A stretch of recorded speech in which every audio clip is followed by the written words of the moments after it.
Hi friends, good morning.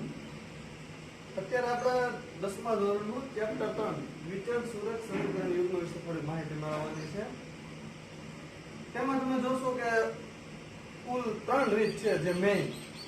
એક છે આદેશની રીત, એક છે લોપની રીત અને એક છે ચોકડી ગુણાકારની રીત. બરોબર, આ 3 રીતનો છે એ તમારે એના સમ આવે છે અને બીજા પણ એમાં ઘણા એક્ઝામ્પલ અલગ અલગ રીતના છે. પણ આપણે જે એક્ઝામમાં પૂછાય એ રિલેટેડ જોઈએ. અત્યારે એક્ઝામ પૂરતું ધ્યાન રાખીને આપણે આગળ જોઈએ તો 3 રીત મેઇન છે. તો તેમાં તમારે 2 માર્ક્સના 2 એક્ઝામ્પલ આવશે. તો એ આદેશની રીત અને ચોકડી લોપની રીતમાંથી જ હશે. અથવા તો 2 પણ એક્ઝામ્પલ એવું બની શકે બંને એક્ઝામ્પલ લોપની રીતના હોય અથવા તો બંને એક્ઝામ્પલ આદેશની રીતના હોય. અને પછી જે કીધું 3 માર્ક્સનું એક એક્ઝામ્પલ આવશે તો કાં ચોકડી ગુણાકારનો હોઈ શકે અથવા તો આમાં બીજા થોડા કોયડા આવે છે. એ કોયડા પણ આવી જ રીતે છે. કોયડા સોલ્વ કરવાના, પછી તમને બે ઇક્વેશન મળશે એને તમે આદેશ અથવા તો લોપની રીતે સોલ્વ કરી શકો. તો એ કોયડા એ 3 માર્ક્સમાં આવે છે. એટલે આનું વેઇટેજ છે તમારે એ આ રીતે હોય છે. 2 માર્ક્સના 2 આવે છે તો એ તમારે આ બે રીતમાંથી જ હોય છે. અત્યાર સુધીનો ટ્રેન્ડ એવો જ છે કે આદેશ અને લોપ એ બંનેમાંથી 2 માર્ક્સના 2 ક્વેશ્ચન હોય છે. અને બીજો ક્વેશ્ચન હોય છે કાં તો મે બી ચોકડી ગુણાકારમાંથી પૂછી લે અથવા તો કાં કોયડામાંથી. એ પણ કોયડા પણ સોલ્વ કરીને તમારે રીત તો આ જ યુઝ કરવી પડે છે 3 માંથી એક. તો અત્યારે આપણે મેઇન પહેલી રીત છે એક્સરસાઇઝ 3.3 માં શરૂ કરીએ. એની પહેલા આપ્યા છે એક આલેખની રીત આપી છે, પછી નોર્મલ એક્ઝામ્પલ ટૂંકમાં આપ્યા છે. પણ એ અત્યારે આપણે બહુ ધ્યાનમાં નથી લેતા કારણ કે આપણે જે એક્ઝામ લખતું જોયું તો 3 જ રીત મેઇન છે. તો અત્યારે પહેલા આપણે જોશું આદેશની રીત. તો એ કઈ રીતે થાય છે એના પછી આપણે લોપની રીત જોશું. તો શરૂઆતમાં આવે છે એક્સરસાઇઝ 3.3 માં આદેશની રીત. બરોબર, તેનો પહેલો એક્ઝામ્પલ તમને ટેક્સ્ટ બુકમાં આવો કંઈક આપ્યો છે.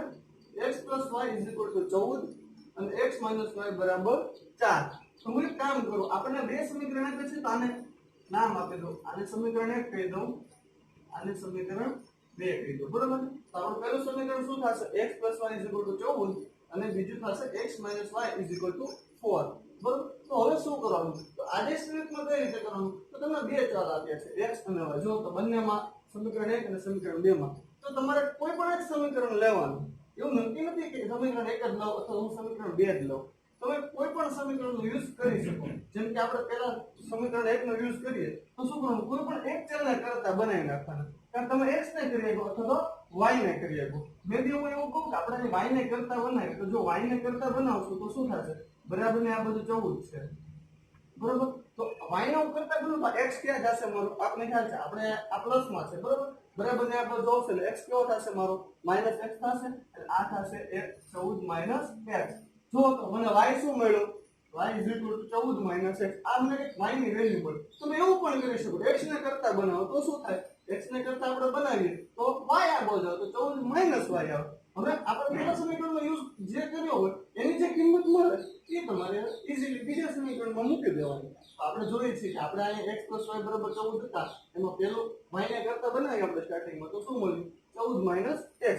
આ કે y ની વેલ્યુ મળે તો આ સમીકરણમાં તો y છે જ તે. તો આ બીજા સમીકરણમાં y ની વેલ્યુ મૂકી દો. હું પુટ કરું તો શું થશે? x as it is. હવે માઈનસ y શું મળ્યો મને? y ની વેલ્યુ અહીંયા મૂકી દઉં. 14 - x જે y ની વેલ્યુ મળી છે આપણે તે અહીં મૂકી દીધી y ના સ્થાને. = 4 તો છે જ તે. આ કેવું થશે?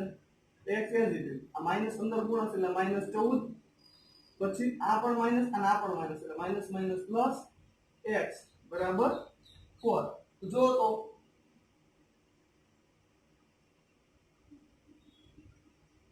x + x 2x થશે.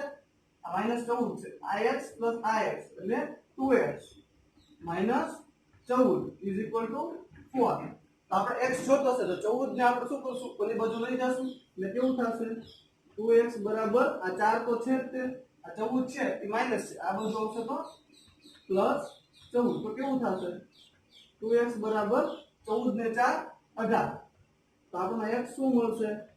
2 ક્યાં જશે? x ને કરતા બનાવો એટલે આ ગુણાકારમાં છે તો 2 ક્યાં જાય? છેદમાં જશે ભાગાકારમાં એટલે 18 - 2. તો 2 × 9 = 18. તો x બરાબર શું મળે છે?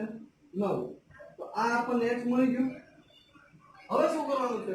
x ની વેલ્યુ કોઈ પણ સમીકરણમાં મૂકી દેવાની છે. આ બે સમીકરણ છે એમાં x ની વેલ્યુ મૂકીએ. ધારો કે સમીકરણ 2 માં x ની વેલ્યુ મૂકું. આપણું સમીકરણ 2 શું છે? x - y = 4. જે x બરાબર કેટલા મૂકવાનું છે મારે? 9. તો અહીં 9 મૂકી દઉં તો 9 - y = 4 -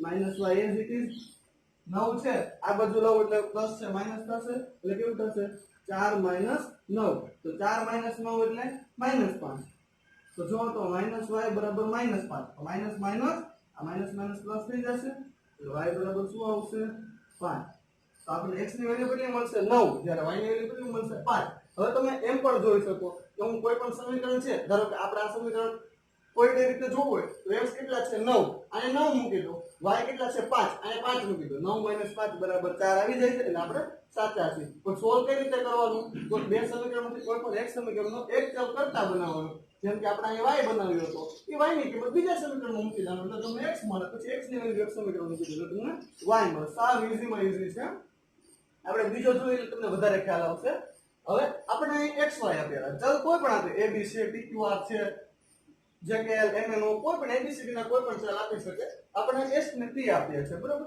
તો આપણે સિમ્પલ એમ જ કરવાનું છે આને હું સમીકરણ 1 કહી દઉં આપણે જે એક્ઝામ્પલમાં કર્યું તે મુજબ અહીં હું સમીકરણ 2 દર્શાવી દઉં બરાબર તો આ થોડુંક આપણને લાગે જોવા માટે હાર્ડ હશે પણ આ સાવ ઈઝી છે ઉપરનું સમીકરણ તો આપણે એમ જ કરીએ કે હું s ને કરતા બનાવી દઉં x - t બરાબર 3 છે એટલે આપણે શું કરવાનું છે કોઈ પણ બે સમીકરણમાંથી એક ચલને કરતા બનાવવાના છે એટલે હું s ને કરતા બનાવી દઉં s બરાબર શું મળે તો 3 તો છે તે આ બાજુ આ t છે માઈનસ છે બરાબર ને આ બાજુ ફેરવું એટલે પ્લસ થશે તો જો તમને s ની વેલ્યુ સીધી મળે કે શું મળે 3 + t તો એ સમીકરણ 2 માં મૂકી દો તો સમીકરણ 2 આ છે એમાં s ક્યાં છે તો ઉપર છે 3 + t અહીં મૂકી દો બીજું બધું એ જ રીતે રાખવાનું ખાલી તમે જે વેલ્યુ બદલી હોય ને એ જ ટ્રાન્સફર કરી હોય ને તે જ મૂકવાની તો s ની વેલ્યુ આપણને મળે 3 + t તો અહીં મૂકી દીધી છેદમાં 3 તો છે તે પ્લસ 3/2 = 6 તો બધો t ના સ્વરૂપમાં આવી જાય એટલે હવે આપણને કઈ t ની વેલ્યુ મળી જશે લસા લઈ લઈએ તો 3 દુ 6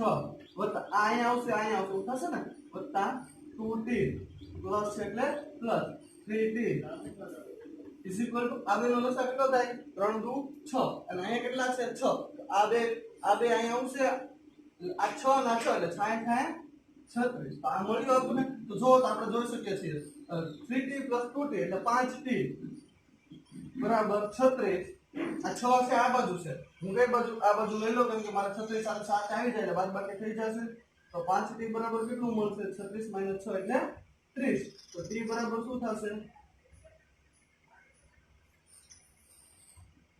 30/5 તો 5 × 6 30 તો t ની વેલ્યુ આપણને 6 મળે t = 6 મળે છે બરાબર તો આપણે અહીં મળ્યું કેમ t 6 મળ્યા તો t ની વેલ્યુ અહીં મૂકી દો તો સમીકરણ શું છે પેલું ફર્સ્ટ સમીકરણ શું છે s - t = 3 તો s as it is t ની વેલ્યુ કેટલી છે 6 એટલે -6 બરાબર 3 તો જો તો સિમ્પલ થઈ ગયું અમારે શું કરવાનું છે 6 ને ખાલી આ બધું ફેરવવાના છે s એમ નામ રાખવું તો 3 છે અને 6 આ બધું આવશે એટલે પ્લસ થશે તો શું થશે s બરાબર 6 ને 3 9 s બરાબર 9 મળશે આ બે વેલ્યુ મળે એક t ની મળી અને s ની મળી સાવ સિમ્પલ છે ફ્રેન્ડ સૌપ્રથમ હું શું કરવાનું છે કે કોઈ પણ એક સમીકરણ લેવાનું એવું જરૂરી નથી કે પહેલું જ લ્યો તો બીજું લ્યો બેમાંથી કોઈ પણ એક સમીકરણ લેવાનું એમાંથી એક ચલને કરતા બનાવે જેમ કે આપણે કેમ સિમ્પલ હતું s ને કરતા બનાવે એટલે મને s ની વેલ્યુ મળી બીજા સમીકરણમાં એ મૂકી દો એટલે તમારે આવી રીતે બે સરખા ચલ ભેગા થશે એટલે તમને એની કિંમત મળશે અને એ સમીકરણની કિંમત બીજામાં મૂકી દો એટલે તમને બીજી વેલ્યુ મળી જશે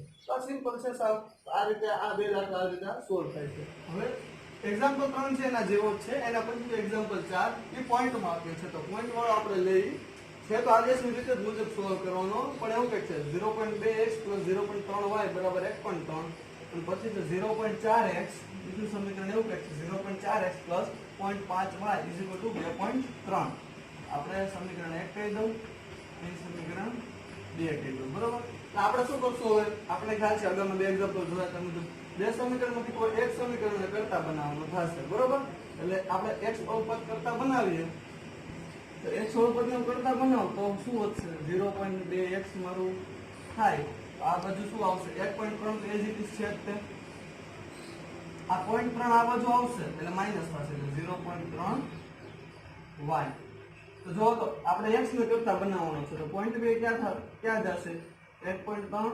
- 0.3y છેદમાં 0.2 આવું શું કામ કર્યું કેમ કે આપણે x જોતો છે જ્યારે આપણે અહીં x સાથે 0.2 આપણને વેલ્યુ આપી હતી એટલે આપણે શું x ને કરતા બોલે 0.6 છેદમાં આવ્યું આ તો એ જ રીતે જતું છે અને 0.3 ના બદલાવ એટલે માઈનસ થાય એટલે હવે આપણને x ની પ્રોપર વેલ્યુ મળે હવે આ વેલ્યુ મળે એને આપણે શું કરશું સમીકરણ 2 માં મૂકી દઈએ તો સમીકરણ 2 માં મૂકીએ તો 0.4 x તો x ની વેલ્યુ એટલે આપણે શું મૂકવાનું છે આ જે વેલ્યુ મળી એટલે 1.3 માઈનસ 0.3y છેદમાં 0.2 જે y ની આપણે x ની વેલ્યુ હતી આ x હતો તે જગ્યાએ આપણે આખી વેલ્યુ મૂકી દીધી પ્લસ 0.5y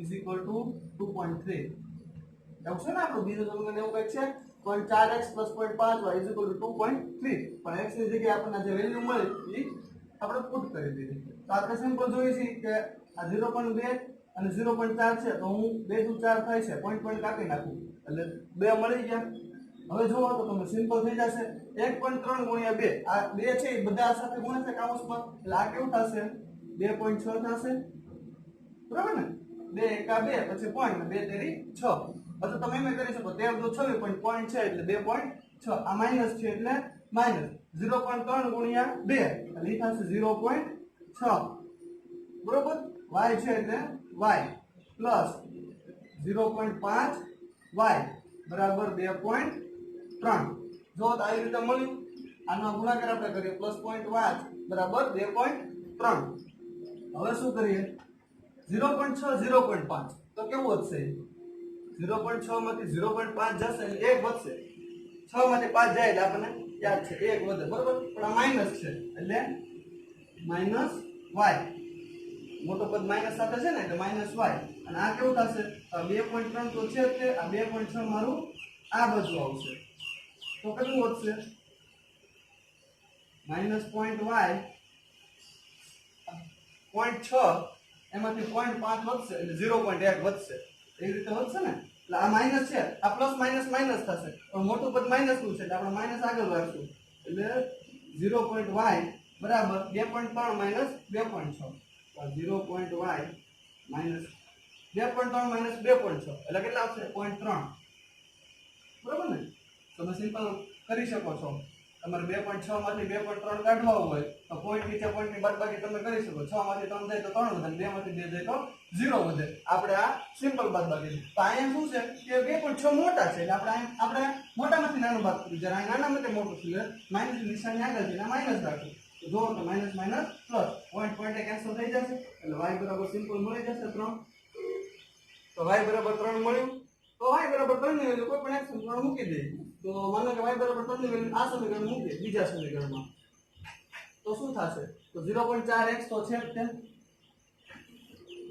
0.4x બરાબર પ્લસ 0.5 અને y બરાબર 3 તમે જો તો 0.4x શું લખ્યા 0.5 અને y ની જગ્યાએ શું મૂક્યું 3 બરાબર 2.3 તો 0.4x એમનું રાખું પ્લસ આ 0.5 ગુણ્યા 3 એટલે 5 તેરી 15 થાય પણ વચ્ચે એક પોઈન્ટ આપ્યો છે એટલે આપણે 1.5 બરાબર 2.3 તો જો તો આ 0.4x એઝ ઇટ ઇઝ આ 1.5 આ બાજુ આવશે એટલે આ છે 2.3 માઈનસ 1.5 તો આને કેમ બાદબાકી કરીએ આપણે 2.3 છે પોઈન્ટ નીચે પોઈન્ટ રાખીએ અને 1.5 બાદ કરી નાખીએ તો કેટલું વધે આપણે આની બાદબાકી સિમ્પલ કરી શકીએ આ ભાગ નો એટલે છેદ તમે 10 તોડ્યો એટલે 13 વધશે એટલે 8 આવશે અને આ તો 1 એટલે 0 થઈ જશે એટલે 0.8 વધશે એટલે 2.3 માંથી 1.5 જાય એટલે 0.8 વધે અથવા તમે સિમ્પલ કરો તો એ રીતે પણ કરી શકો કે 23 માંથી 15 જાય તો કેટલા વધે